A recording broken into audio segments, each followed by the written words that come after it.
It was a long drive, but a good one. Just rolled back into Alton a little after 1 o'clock in the morning from another Nashville trip. And man, hanging out with Feel as they're finishing up this EP, and getting to hang out with Paul Moak and the Smokestack crew was incredible. And even got to hang out with my good buddy Adam Curry for a good bit, and my old bandmates Matt and Brendan. And we had a moment last night where we were all hanging out at Eastside Bowl there in Nashville, and it was like 10 years of friendship and music and community and all the cool words, just sort of reflecting on where we've been and where we're going, what we're doing. Just kind of got me thinking how, this whole music career has just brought me and all of my friends so much beautiful relationships and cool ideas. And Nashville's a really important city to harbor, because I feel like every time I go there, we go there, we just always take something back. And it's cool to see relationships between the community we have here in Alton and the greater St. Louis area kind of melding with some of the Nashville folks. I think that's a really cool thing. And kind of what Harbor's about is, just connecting people who need to be talking to one another, bringing songs to life, bringing opportunities, and kind of taking each other, and our art very seriously, and giving it the life and the resources that it needs. So really cool trip. While and during and still continuing the studio being built, we've always kind of kept this open door policy. There's so many people that know that door code over there.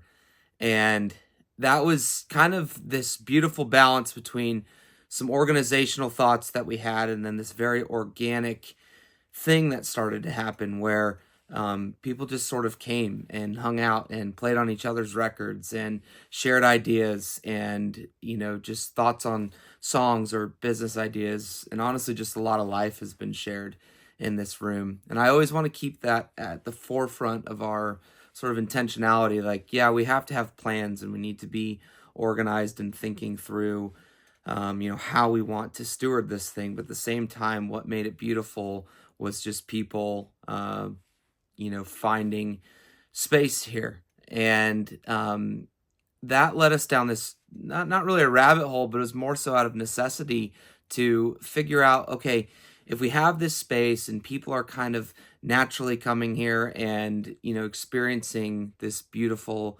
thing, what can we do to equip them and to help artists who are really trying to make a go at this thing sort of have a fighting chance?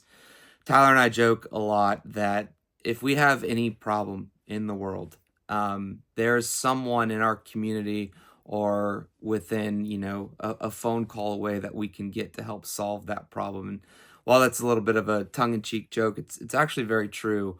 Like, we have world-class people that hang around here and that are our friends and that are just so cool and dig, each other's work. And we just realized that, like, so many different avenues of creativity and artistry, we're all connected in some way, shape, or form. I think specifically about my friends who are visual artists. A couple folks come to mind, like Jordan Bauer, Cameron Alvers, Josh Harum, and Alex Lorem. Those guys are incredible filmmakers and graphic designers and branding, geniuses and creative directors.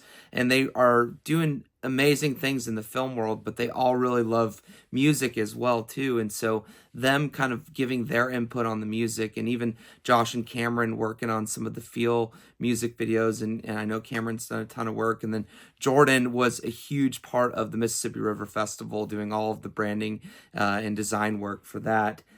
We just sort of realized that, man, within our little group of friends, there are all the resources available. And I want to make sure I'm very clear. I don't view people as resources, and I don't view what they can do as, how they serve the group. Like, they're valuable to us as people and as humans, but it's their sort of sacrifice of love and their talents that they give to projects creatively that is just so cool, that more people deserve to kind of have those sort of relationships, especially if it's music we really, really believe in. So we started brainstorming this idea. Well, what if we just created a network of people who could equip bands and artists with all the tools that they needed to be successful? Because if you are even just a little familiar with independent music, or how much actually it takes for bands to kind of have even like a running head start, it is more than a full-time job. You're talking 70, 80, 90 hours a week just trying to gain some sort of traction, even to have, an inch of success in this. And luckily, there are people who are willing to lend their services and to contribute to these projects that they really believe in. So the idea for a record label sort of first came to mind, and it would be sort of in concept a record label that's specifically for independent bands. And I got to be honest with y'all, this is like a total work in progress. Like, I would be lying to you straight to your face if I said we've got this figured out and this is what's going to work. I actually don't really know what's going to work, but what I do know is that I've seen the fruits of this labor. I've seen what can happen when people get behind a project. A really quick example that comes to mind: Feel played 3 opening slots for Blackberry Smoke down in Florida last November. And there's only 4 members in Feel, and we took a 10-man crew down there, 6-man crew, 4 band members. And it was just like so cool to kind of look around and realize that, we knew we weren't getting like specifically paid for this. We just wanted to help our brothers out as they kind of had one of their more, this was the longest trip that they'd ever taken to play a show. And just kind of, do our part in helping our brothers kind of put on this show. And I just sort of remember looking around and realizing, wow, this is cool that there was a whole group of people that were willing to raise their hand and say, hey, I would love to help out with this. I'll sell merch, I'll run front of house, I'll, road manage, I'll move cases, like whatever it takes to help the band be successful. And so kind of the intent with Harbor and where I think we're headed is I just want more of that. I just want more people who really want to go after this to have people behind them and a team that can actually help, steward the art and the music in the right way and put sort of these puzzle pieces together so there's more of a complete picture, and not really helping bands move from 0 to 100 right away, but helping them take that step from conception to 40%, and then okay, let's figure out what the next step is for you and move to 60%. And then the hope is that kind of within this fan base that they create throughout that step, that they are able to financially sustain themselves, to make a living out of this if that's what they desire. I also never want to own anybody's music. It's not mine to own unless I wrote it or I have a hand in it. On the publishing side, it's never a record label's place to own that, in my opinion. Now, if you have a major record deal, that's a totally different animal, but that's what felt right for us here at Harbor. And so we have had kind of little factions of this begin to start in ways that we've began to function as a record label. And we've had some really major wins, and we've also screwed up a lot, which is, I don't really view it as screwing up. I just view it as learning. And so that's where I kind of think this is heading. And that's just one piece of the puzzle. The studio is going to continue to kind of grow and blossom as, we finish up construction and get more gear, and more session players are available to us and more people to help make records. And then we also started Harbor Productions, which is our live booking and event side of Harbor. Zach Johnson, who we did a previous video with, you should check that out if you haven't already. Zach and I run the Mississippi MISSISS, you get what I'm saying, the Mississippi River Festival together, and we want to see more live music happening in our area. So under the Harbor umbrella, we started a production company within that. So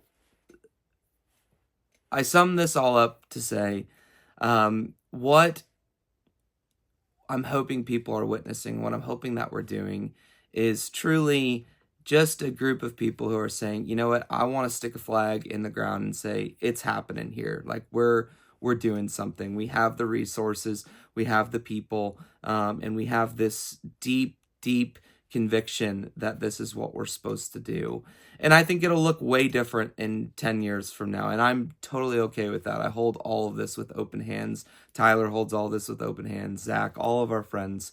But it's one of those things, if y'all have watched The Office, Andy says, I wish there was a way to know you were in the good old days before you leave them or while you're in them. And I feel very blessed and fortunate to kind of have the recognition that I think this is the good old days where we're kind of struggling for money. We're trying to, figure out all of these things that once were not even thoughts we had, but now they're problems that we have to solve. Making records in my garage here, I think these are the good old days. These are the times we're going to look back on and say, wow, that was the foundation for something really, really cool. What I also want to convey to anyone who's paying attention to this or cares about what we're doing is there's a lot of people right now, and I love that. There's so many people who have just found a home here, who have found a space here to create and to kind of attach themselves to what we're doing. And that's awesome. But I also want to convey that there's room for more. Like, I never want to hold something so close to the chest where people feel it's unobtainable or there's not an open door for them. If you want to get connected to anything that we're doing, it's a simple message away or a phone call away. Because there's people who such as Matt Jordan, the artist that I play for, or Feel, or any other these bands that come through here that just want to also see other artists be successful. And so just having simple conversations about, hey man, what's worked for you? What hasn't worked? What do I need to be doing on this? Or it's like, I've got this idea for a creative video. That's great. We've got people to come alongside you and help you with that. I just want to invite people into this. I really love what I'm doing now, and it's one of the most stressful seasons of my life. It's one of the most challenging and kind of foggy, if I'm being quite honest. But I do know that every step and every kind of hurdle we've had to climb through has just led to something more beautiful on the other side. And so I'm taking mental notes of just everything that's kind of going on around. And I am a very sentimental person. But just to be able to look back at those times and see the growth and the trajectory and make sure not to miss any of the beautiful moments along the way. Thank y'all so much for watching. This is part 2 of how we got here, Harbor Music. If y'all are digging the content and want to keep up with what we're doing, please subscribe and like this video. Share it around if you think that's valuable as well, and we'll see you on the next one.